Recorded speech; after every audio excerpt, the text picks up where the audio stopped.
प्रश्न तो ये है कि क्या हमारे कहने पर ही वो पांडव वहां जाने के लिए प्रस्तुत होंगे? अवश्य होगा मेरे होने वाले सम्राट, अवश्य होगा। विशेषकर तब जब वर्णावत में हस्तिनापुर के युवराज का सम्मान और सत्कार करने के लिए वहां उन्हें बुलाया जाएगा। ये केवल संभावना है मामाश्री, संभावना। यदि उन्होंने वहां जाने से मना कर दिया तो गाय को अपने वश में कर लो तो बछड़े अपने आप विवश हो जाते हैं। ठीक उसी प्रकार पांडवों की माता श्री कुंती का सत्कार किया जाए तो उसके 5 पुत्रों को आना ही होगा। यदि वो 5 उंगलियां हैं तो कुंती उनका शरीर है, शरीर। वो जहां जाएगी ये 5 उसके साथ जाएंगे ही।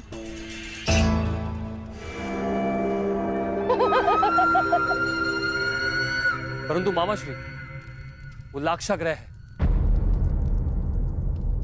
तो क्या इसका अर्थ पांडवों के साथ साथ माता कुंती को भी? अति उत्तम दुशासन, अति उत्तम। तुम्हारे मन में अचानक से दया जाग गई। मैं तो बड़ा प्रसन्न हुआ अपने भांजे की मानवता से।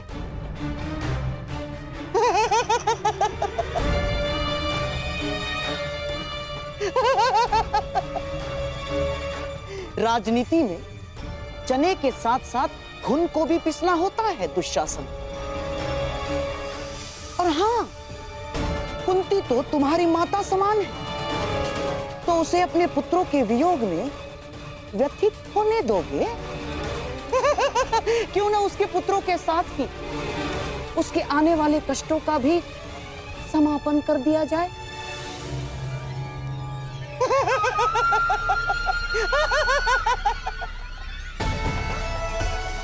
तुम्हारे भ्राता को सिंहासन तक पहुंचने के लिए कई शवों पर पांव रखने होंगे दुशासन, रखने ही होंगे।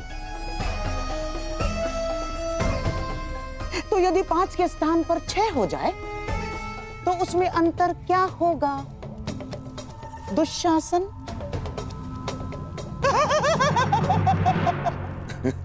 उचित उचित उचित कहा मामाश्री आपने।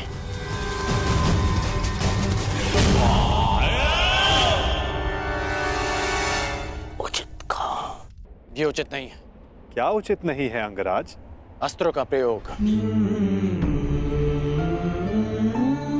मैं योद्धा हूं, हत्यारा नहीं। यदि इस धारा को सुखा डाला तो इस जल के जीव जंतु मारे जाएंगे और निर्दोषों का वध मुझे स्वीकार नहीं।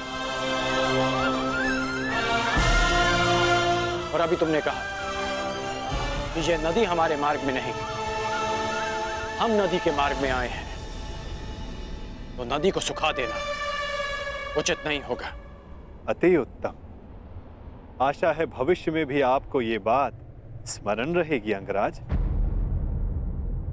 मेरा तात्पर्य ये है कि अब हम रास्ता बनाएंगे कैसे? इस नदी को पार करना ही पड़ेगा अगर हमें समय पर पहुंचना है। आगे चलकर देखते हैं, कहीं तो जल स्तर कम होगा जहां से हमारे अश्व और रथ निकल सके। प्रस्थान करो। ठीक है, चलते हैं।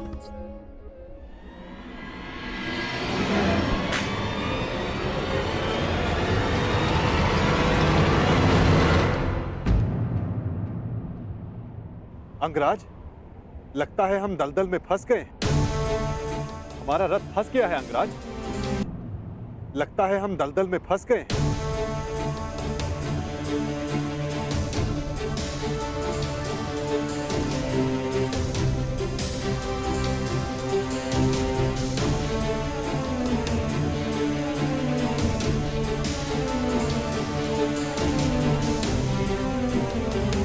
रथ से उतरो लक्ष्मण, अन्यथा तुम्हारे भार से ये चक्र भूमि में और धंस जाएगा।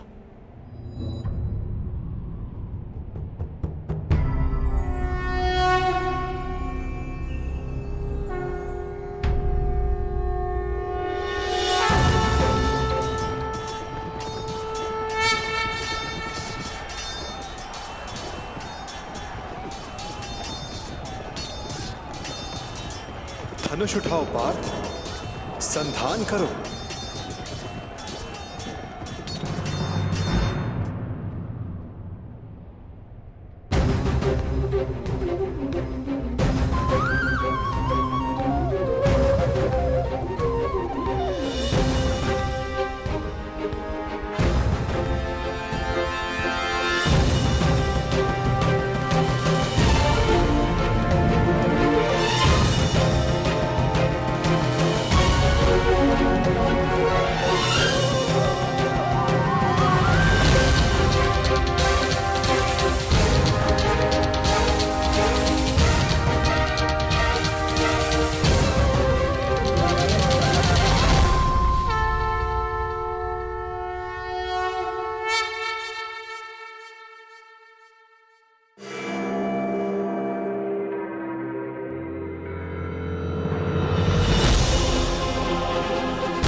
अब हमें शीघ्रता करनी चाहिए। वर्तमान के कर्म भविष्य में फलदायी होते हैं अंगराज। कोई ऐसा कार्य मत करना कि भविष्य पीड़ादायी हो। तुम कभी कोई सीधी बात क्यों नहीं करते? सीधा ही कह रहा हूं अंगराज।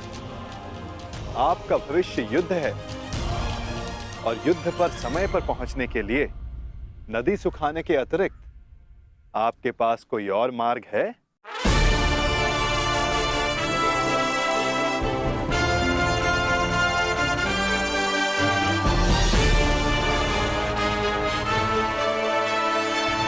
सुखाने के अतिरिक्त आपके पास कोई और मार्ग है?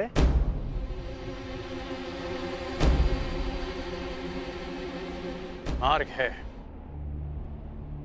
तुमने उचित कहा कि मैं धनुर्धारी हूं।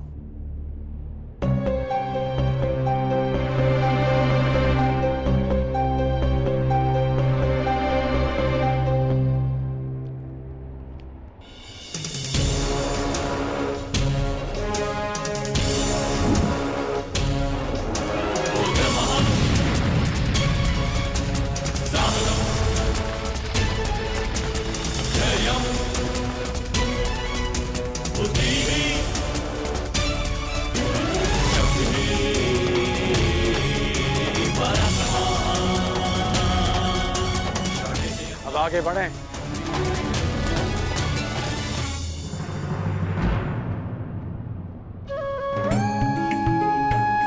निर्दोषों की प्राणों की रक्षा के लिए अपना लाभ छोड़ देना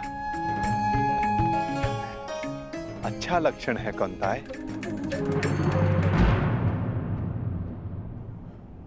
कोई सूचना? क्षमा कीजिए महाराज, गुप्तचरों के दल हर दिशा से लौट आए। बहुत खोजने पर भी कर्ण का कोई चिन्ह नहीं मिला। लगता है वासुदेव कृष्ण उसे किसी गुप्त और अज्ञात स्थान पर ले गए। क्या अब भी युद्ध को प्रस्तुत होना चाहेंगे अंगराज कर्ण की अनुपस्थिति में भी? मेघ बहुत अधिक देर तक सूर्य को छुपा कर नहीं रख सकते महामंत्री। भले ही हमें ज्ञात ना हो कि वो कृष्ण कर्ण को कहां ले गया है, परंतु हमें यह विश्वास अवश्य है कि कर्ण युद्ध के नियत समय पर युद्ध क्षेत्र में अवश्य पहुंच जाएगा, क्योंकि युद्ध की चुनौती और वचन की पूर्ति, इन दोनों को कर्ण कभी नहीं टाल सकता। युद्ध की तैयारियां करो। कल सूर्योदय होते ही जरासंध कृष्ण का दलन करने को प्रण करेगा। मगध नरेश की! मगध नरेश की! मगध नरेश की! मगध नरेश की! मगध नरेश की! मगध नरेश की! मगध नरेश की! मगध नरेश की! मगध नरेश की!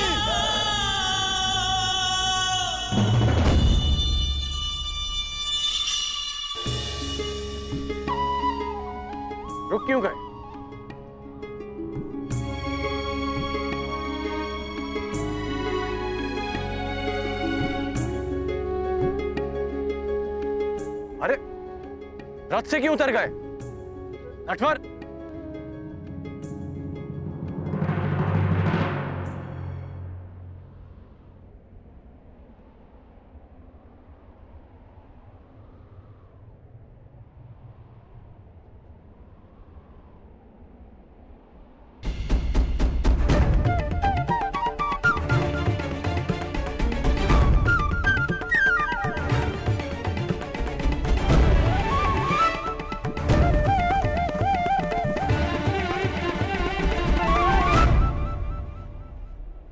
अब क्या हुआ? यहां क्यों आ गए? क्या करूं अंगराज, मैं आपकी भांति महान योद्धा नहीं, एक साधारण सारथी हूं। रथ को धकेलने से थकान हो गई है, इसीलिए विश्राम चाहिए। परंतु तुमने ही कहा था कि इस समय सबसे अधिक महत्वपूर्ण है।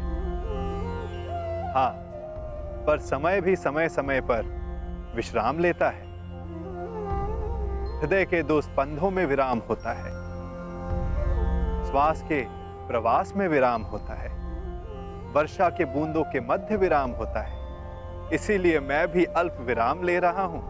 यदि समय विपरीत होता तो मैं विश्राम नहीं करता, गहन निद्रा में होता, लंबी निद्रा में।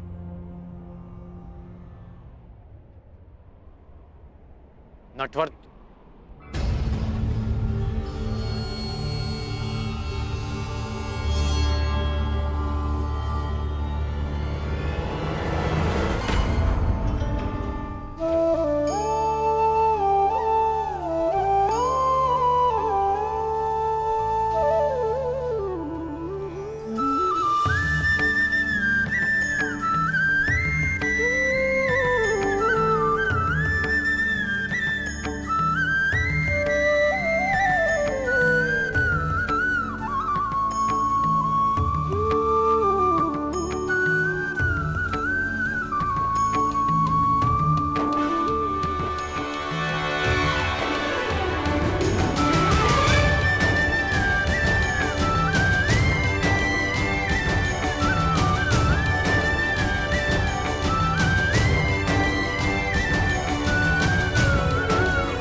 इसके हाथ में बांसुरी कहां से आ गई?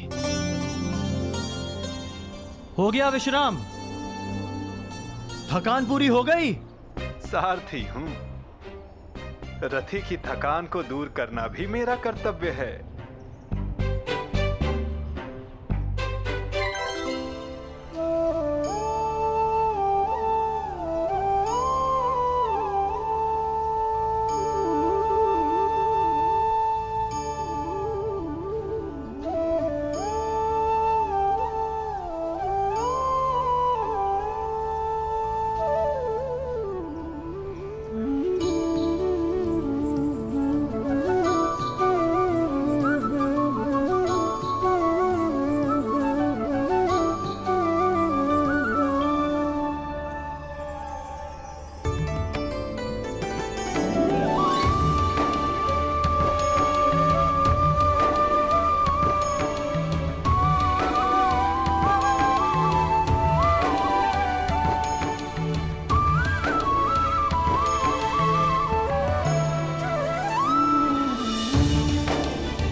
कैसा अनुभव हुआ?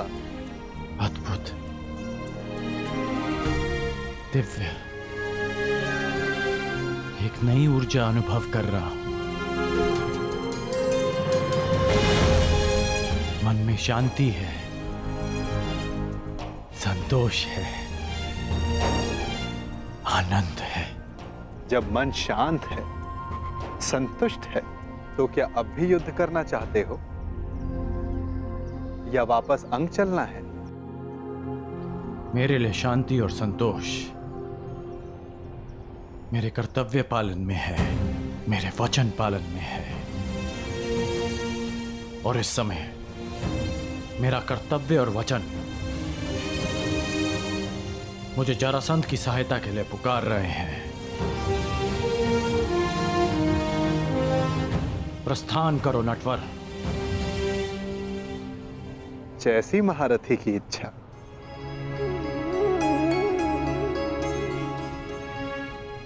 आइए।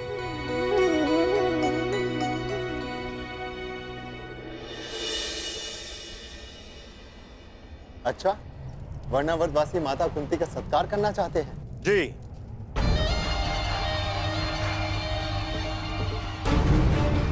संदेश में कुछ ऐसा ही लिखा है।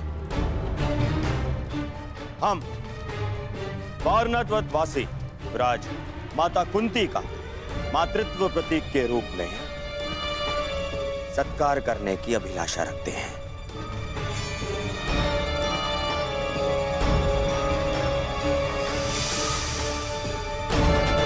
महाराज ये सौभाग्य प्रदान करके हमें कृतार्थ करें।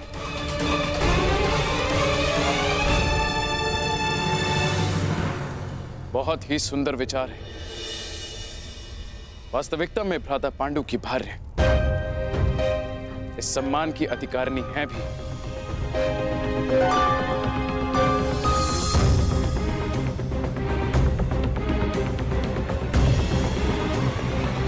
वो तो ठीक है ज्येष्ठ पिताश्री, परंतु एक बात समझ नहीं आई। ये निमंत्रण तुम्हें क्यों भेजा गया दुर्योधन?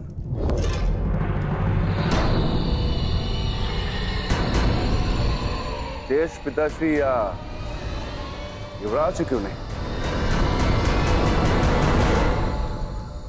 इसलिए क्योंकि मैंने पुरोचन को बुलावा भिजवाया था। पुरोचन वर्णावत से आ रहे थे तो वो संदेश ले आए। मैं पहले मिल गया तो मुझे दे दिया संदेश। महान वास्तुकार पुरोचन को निमंत्रण क्यों दिया दुर्योधन? ऐसी कौन सी नई इमारत का निर्माण करवा रहे हो?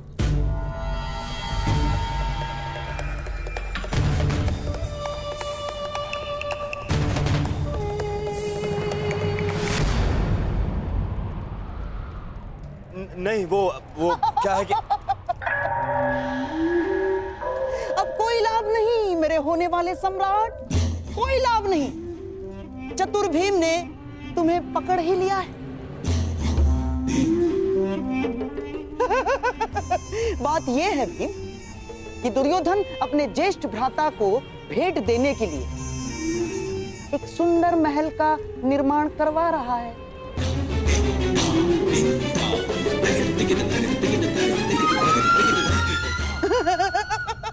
और इस विषय में महाराज श्री को भी ज्ञात है।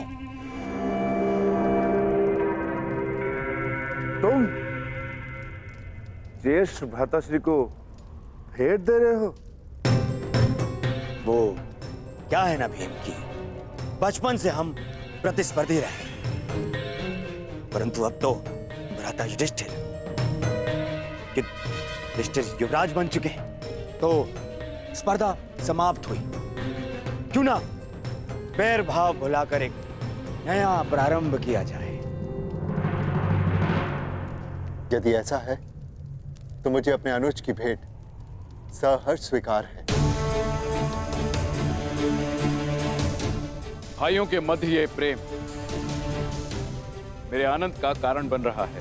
तो पांडु पुत्र और युवराज माता कुंती कल प्रातः प्रस्थान करेंगे।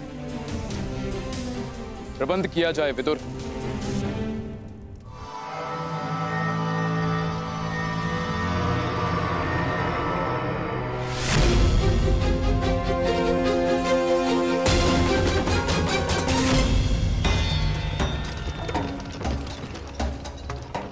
कब तक पहुंच पाएंगे हम?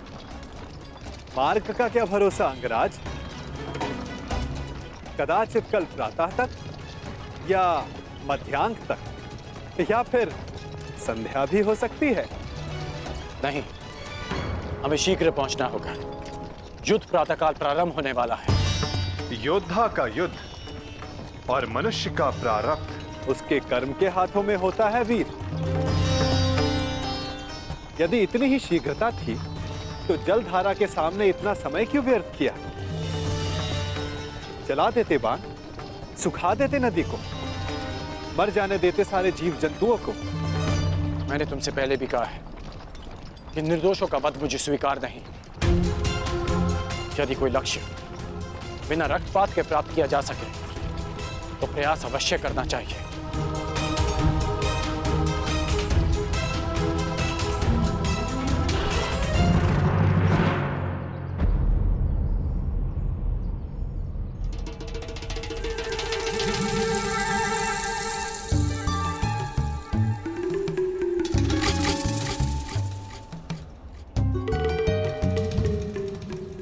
अरे अचानक ये क्या? वन इतना घना क्यों हो गया? यह कैसे संभव है? यही तो मुझे भी आश्चर्यचकित कर रहा है। कल तक तो ये मार्ग ऐसा नहीं था।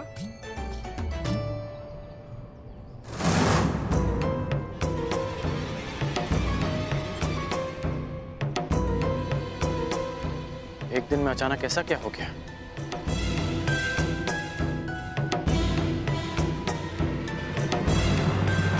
मैं देख कर आता हूं कि कहीं हम मार्ग तो नहीं भटक गए। अवश्य।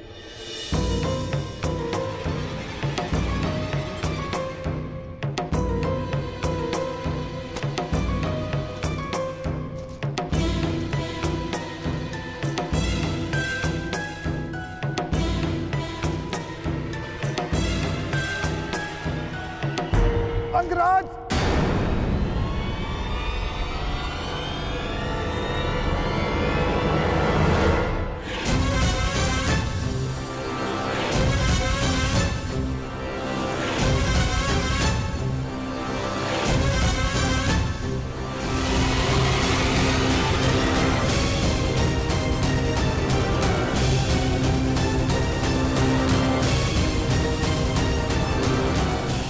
रक्षा करो अंगराज, रक्षा करो।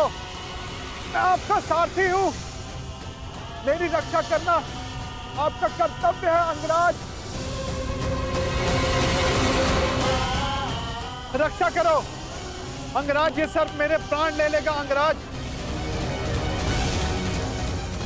अंगराज सहायता करो अंगराज, अंगराज, अंगराज।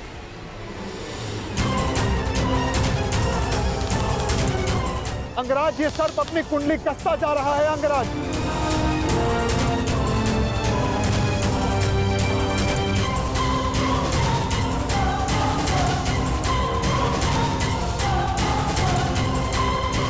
अंगराज सहायता।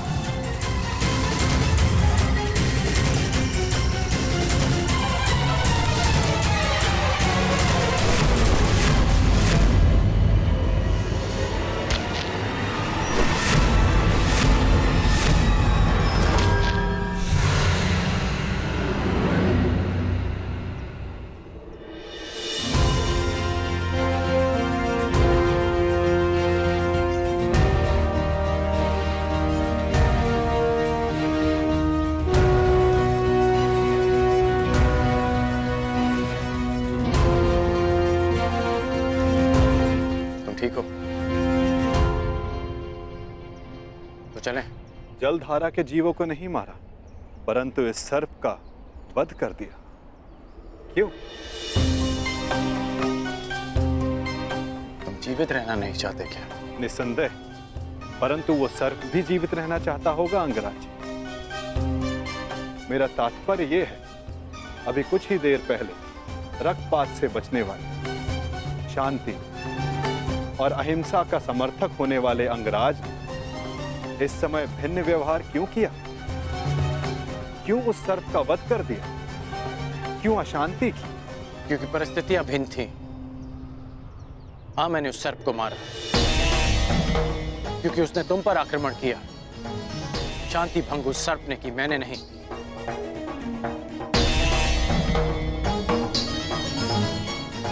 अब आपकी शंका दूर हो गई हो तो चले अंगराज।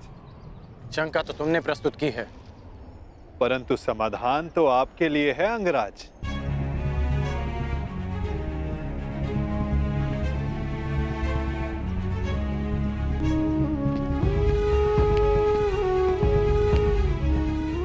वास्तविक शांति और मिथ्या शांति में अंतर कर पाने की योग्यता, दृष्टिगत से परे देख सकने की क्षमता जो तुम में है, वो हर मनुष्य में नहीं होती। मैं प्रभावित हूं।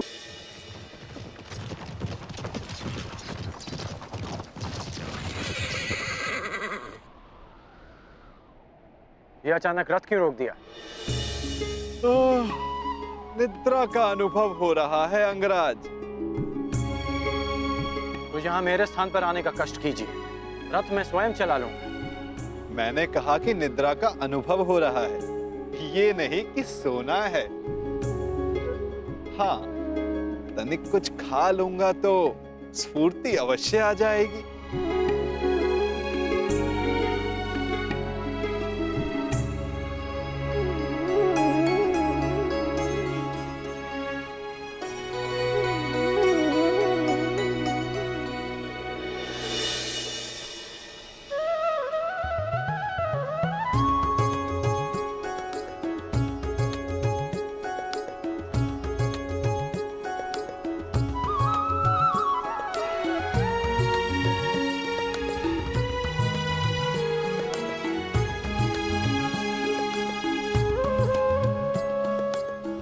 ये पात्र कहां से आ गया?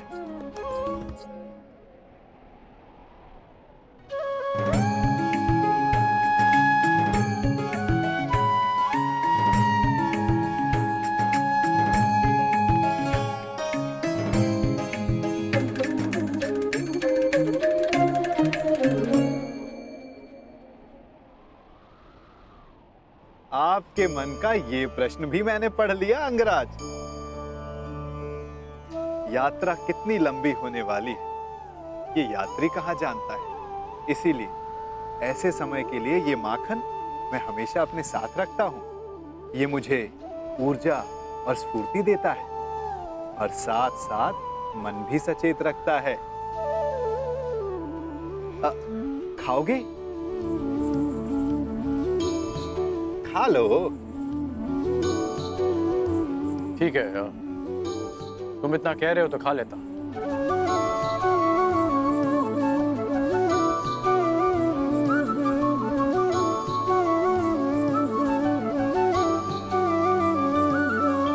कहा था ना, स्फूर्ति मिलेगी। थोड़ा और मिलेगा? हाँ, ये केवल मेरा है, परंतु आप सहयात्री हो इसलिए बांट लेता हूं।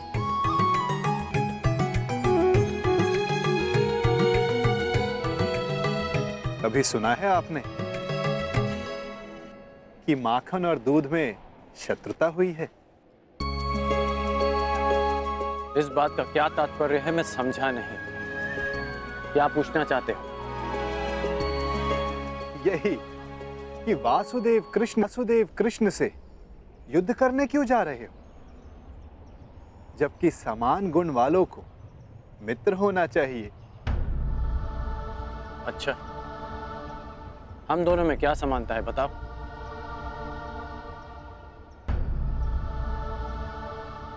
एक बालक जिसको जन्म किसी और ने दिया, पाला किसी और, जो बालपन से ही अन्याय और अधर्म से लड़ता आया हो,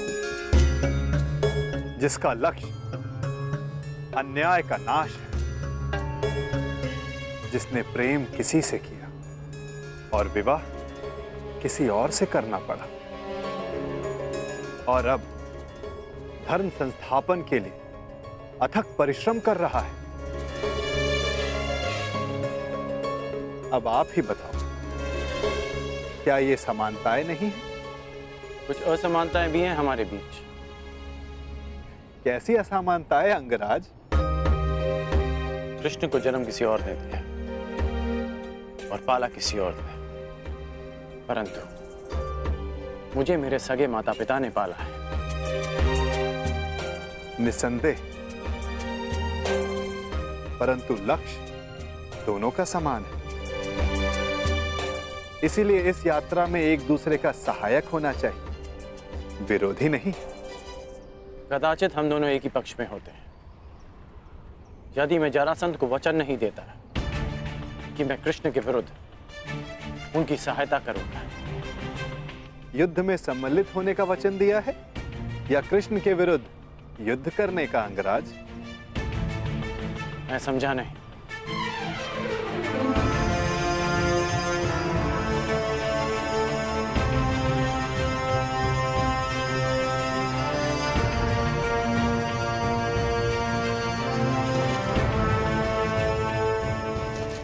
जिस प्रकार आंगन में बीज बोने से पहले यह जान लेना चाहिए कि उससे फल मिलेगा या कांटे, उसी भांति वचन देने से पहले सावधान रहना चाहिए।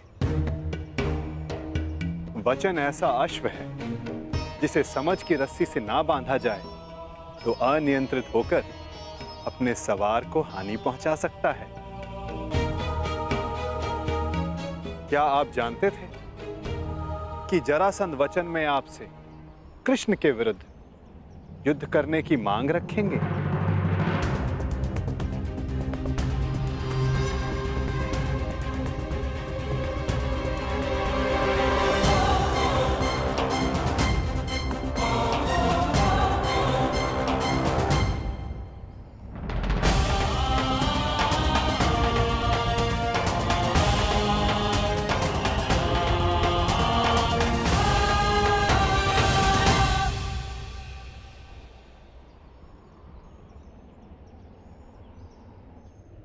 मैंने अपना कार्य पूरा किया अंगराज। आपको समय पर युद्ध क्षेत्र पहुंचा दिया मैं।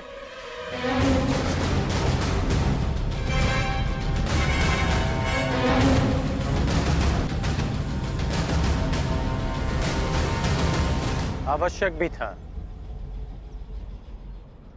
क्योंकि हम दोनों के यहां आने से पूर्व युद्ध प्रारंभ नहीं हो सकता था।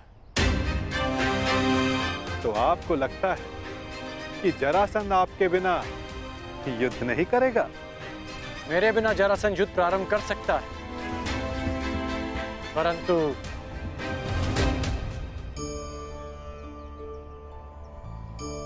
परंतु क्या? कहे दीजिए अंगराज।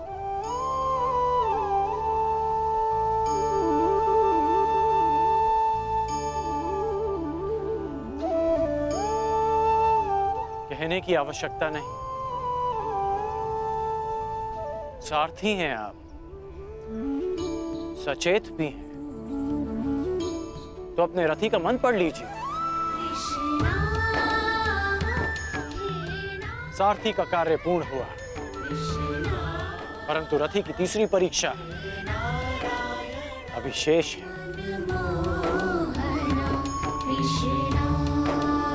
तीसरी परीक्षा? ये क्या कह रहे हैं आप अंगराज?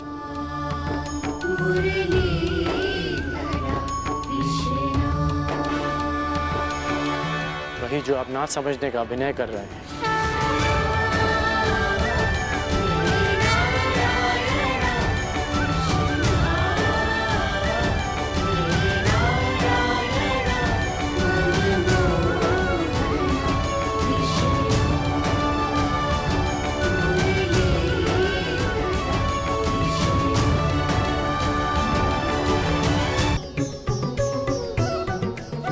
वही जो आप ना समझने का अभिनय कर रहे हैं।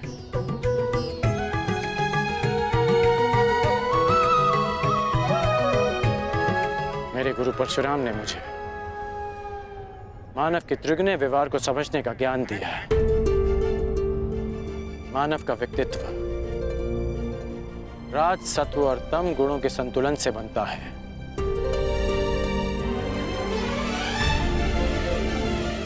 कहते जाओ अंगराज, मैं सुन रहा हूं। रजगुण, मनुष्य को स्वार्थी बनाता है। इसके प्रभाव में मनुष्य अपनी सुविधा के लिए दूसरों को कष्ट देता है। इसलिए मेरी पहली परीक्षा में लक्ष्य प्राप्त करने के लिए मुझे जल जीवों का नाश करना था। परंतु तुम रजगुण के प्रभाव को संतुलित करने में समर्थ रहे। और दूसरा गुण है सत्व गुण, जो मनुष्य को पवित्र बनाता है। उसमें दया प्रेम जैसे गुणों का संचार करता है। परंतु उस पर नियंत्रण ना रखा जाए तो ये भले बुरे में अंतर करने की मति हर लेता है। मनुष्य को हर ओर अच्छाई दिखती है, वो आभासी शांति को सत्य समझ लेता है और बुराई का अंत नहीं कर पाता। हाँ, परंतु तुमने सत्वगुण को भी नियंत्रण में रखा। आभासी शांति का आवरण भेद दिया। मेरे प्राणों की रक्षा के लिए तुमने उस सर्प का वध किया। हाँ, और अब मैं तीसरी परीक्षा की प्रतीक्षा कर रहा हूं, तमोगुण की परीक्षा।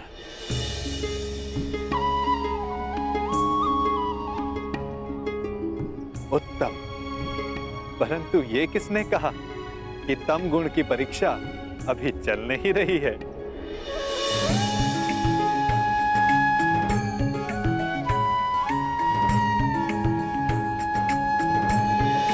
तमोगुण अंधकार के भांति हमें भ्रमित कर देता है।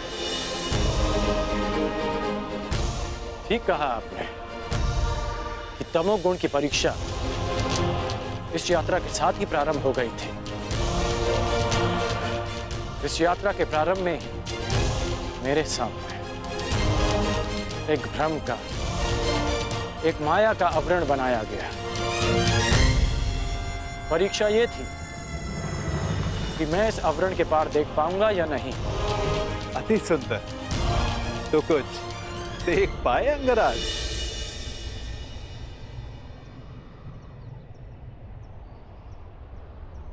सबसे पहले इस नाटक के सूत्रधार को देखा, नटवर को देखा।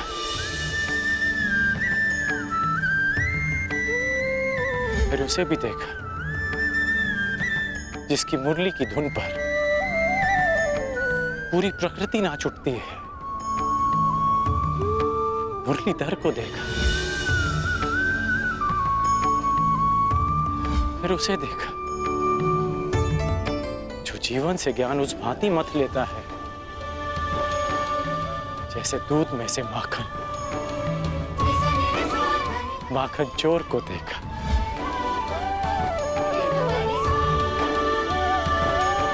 और फिर उसे देखा जिसके ये सब रूप है।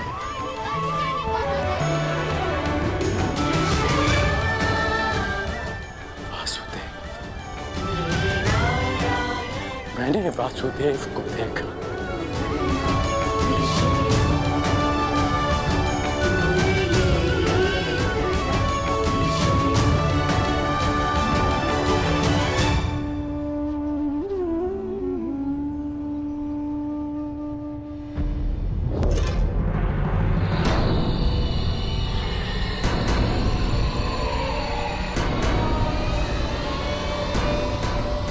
महाराज, यहाँ ना कोई सेना है ना वासुदेव।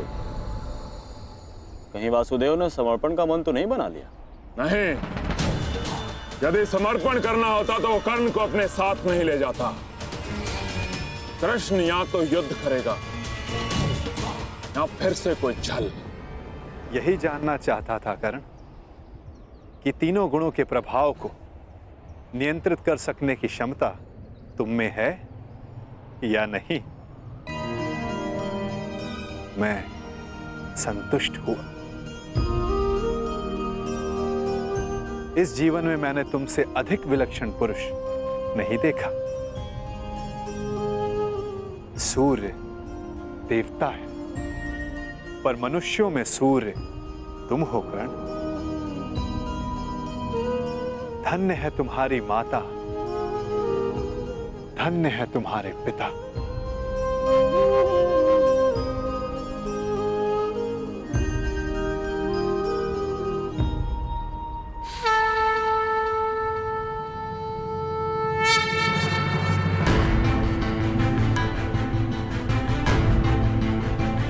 युद्ध की पुकार आ गई है कर्ण। मुझे जाना होगा। युद्ध में सम्मिलित होने का वचन तुम पूरा कर चुके हो। अब यह तुम्हारा निर्णय है कि तुम मुझसे युद्ध करोगे या मेरे पक्ष में रहोगे। जो भी निर्णय लेना सोच समझ कर लेना कर, क्योंकि आज का लिया गया निर्णय भविष्य का निर्धारण करेगा।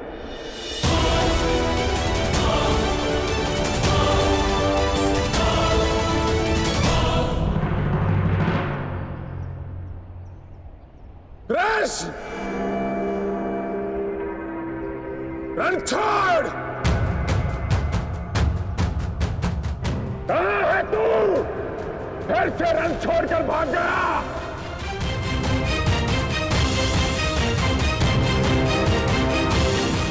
देख रहे हो, सबके समक्ष खड़ा हूं मैं, फिर भी सब मुझे ढूंढ रहे हैं, पुकार रहे हैं।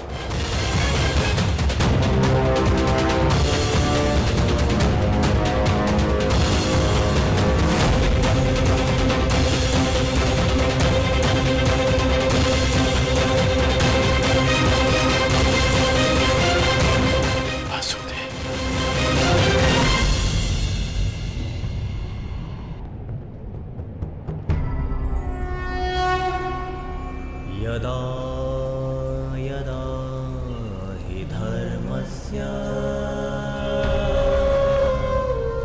ग्लानिर्भवति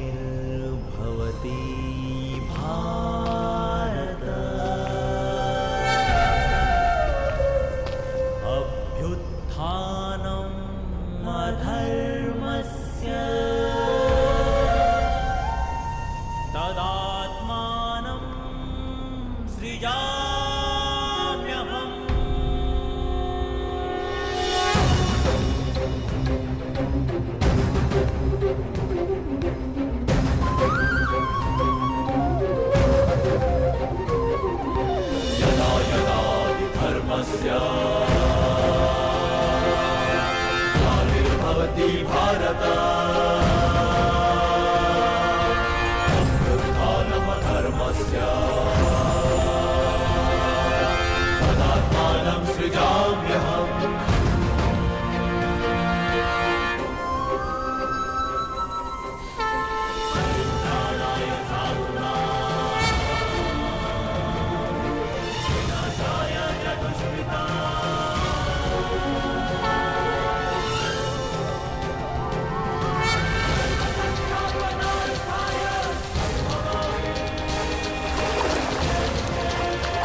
जीवन के अंतिम रण में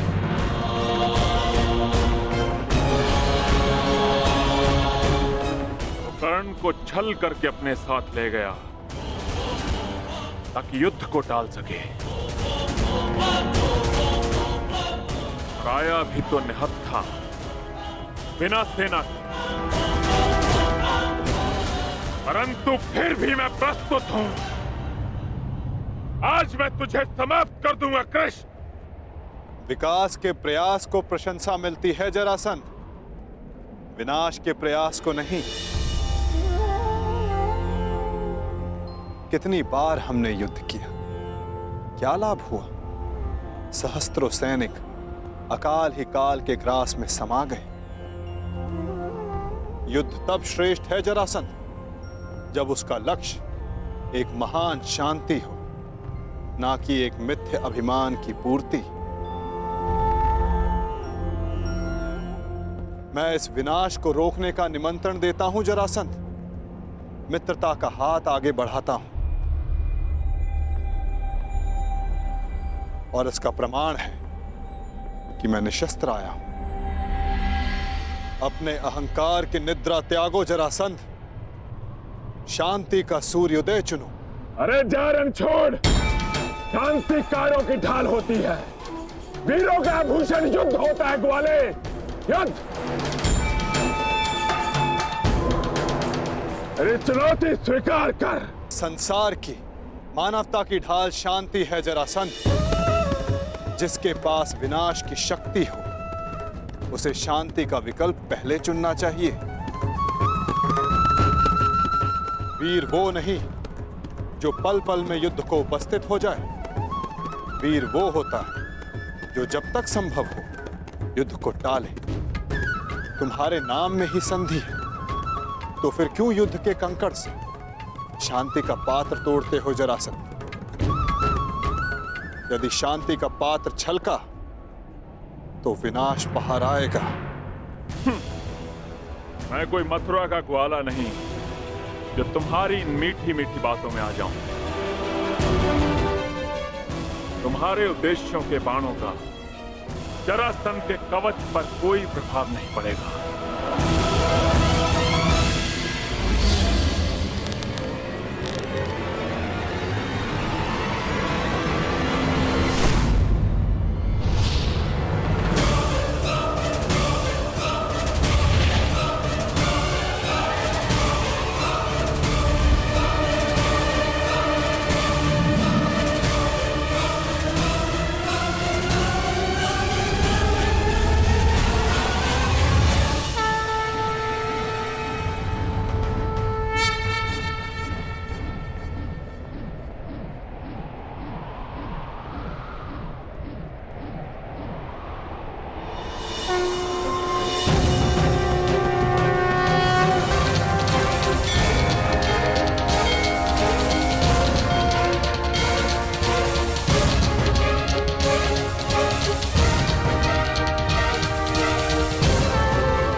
तुमने युद्ध की मांग की, तुम्हें युद्ध चाहिए जरासंध, तो लो, मैं तुम्हें युद्ध देता हूं।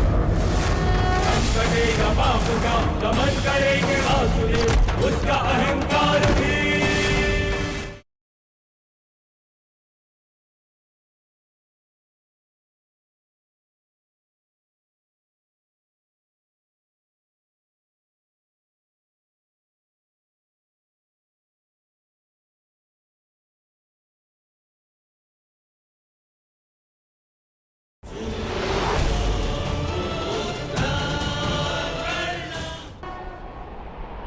ये तुम्हारी दूसरी भूल है जरासंध, और मेरी अंतिम चेतावनी, शांति का अंतिम प्रयास।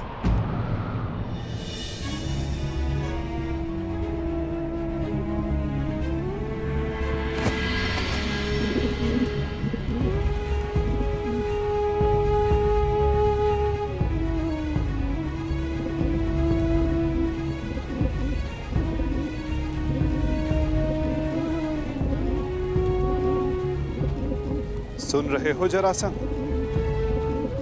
ये अबोध भी कह रहा है कि शांति रखो। इसके स्वर के बीच के विराम की शांति अनुभव करो जरासंध।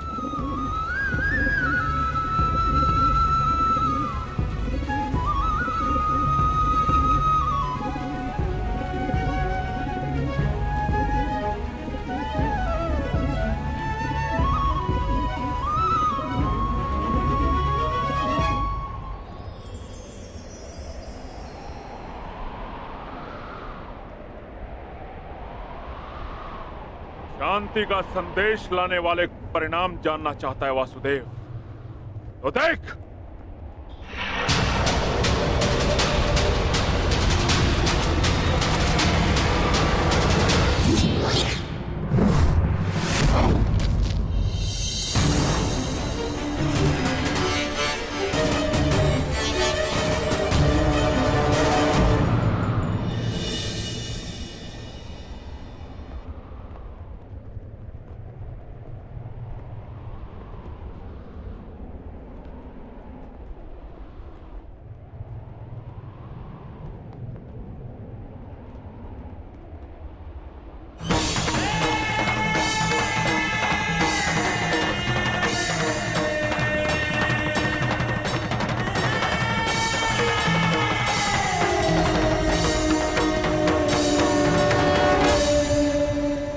संधि प्रस्ताव लाया। तुमने शांति दूत का वध किया, मैंने शास्त्र से समझाने का प्रयास किया, तुमने शस्त्र उठाया।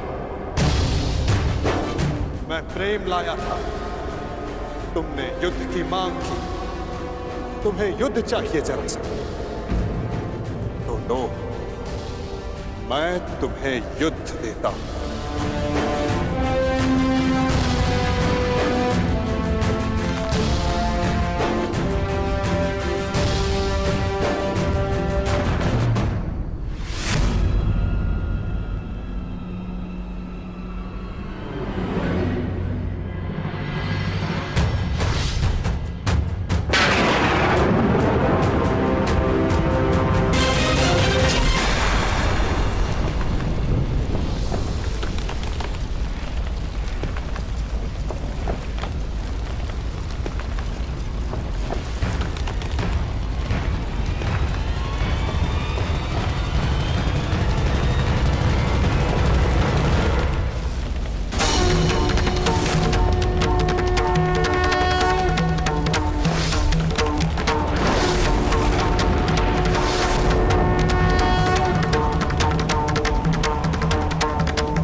युद्ध भी दंड भी प्रहार भी दम कटेगा पाप का, नाश होगा नीच का, दमन करेंगे वासुदेव उसका अहंकार भी। रथ चक्र के प्रहार से विनाश हुंकार से क्रोध अग्नि कृष्ण की करेगी पाप का दलन। पाप से गति नरा राही मां पुकारती, ईश द्वार का समक्ष अपना त्राण मांगती।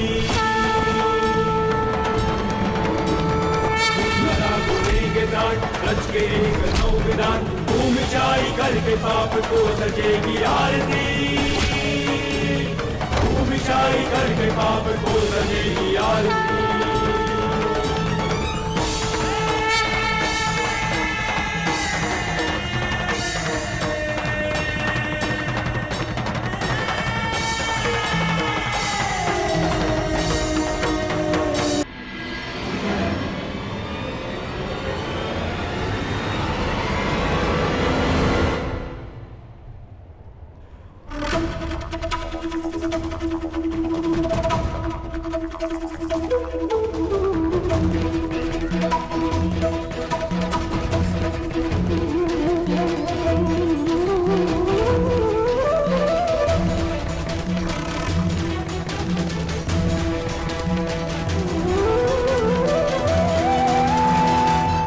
पाप के मार्ग में आना मेरा कर्तव्य है, परंतु नियति के मार्ग में आना मेरा अभ्यास नहीं। तुम्हारी मृत्यु किसी और के हाथों लिखी है जरासंध, इसलिए आज मैं तुम्हें पुनः जीवन दान देता हूं।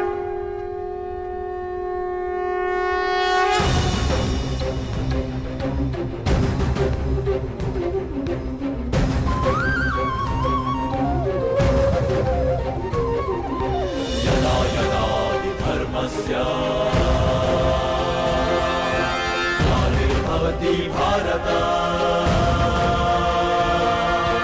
अभ्युत्थानमधर्मस्य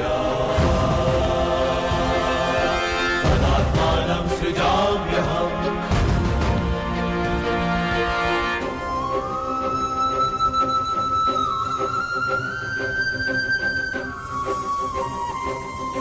परित्राणाय साधूनां विनाशाय च दुष्कृतां।